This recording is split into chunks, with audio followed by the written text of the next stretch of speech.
திமுகவை மூழ்க போகும் கப்பல் என பாஜக மூத்த தலைவர் ஹெச் ராஜா விமர்சித்துள்ளார்.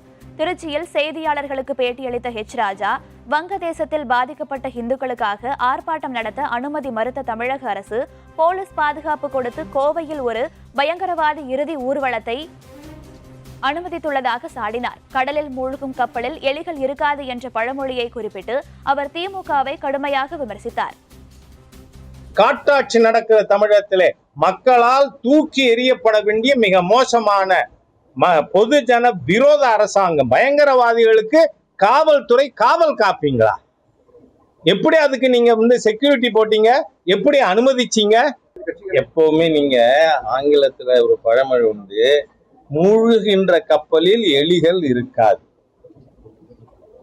அந்த எலிகள் என்ன பண்ணும்? கப்பல் மூழ்குதுன்னு சொன்னா அது குதிச்சு தப்பிச்சு போயிடும் அப்படின்னு ஆங்கிலத்துல பழமொழி. நீங்க இதுக்காக திருமாவளவன், வேல்முருகன் எல்லாம் மூழ்குகின்ற திமுக கப்பல்ல இருந்து வெளியேற எலிகள்னு நீங்க நினைச்சீங்கன்னா அதுக்கு நான் பொறுப்பு இல்லை.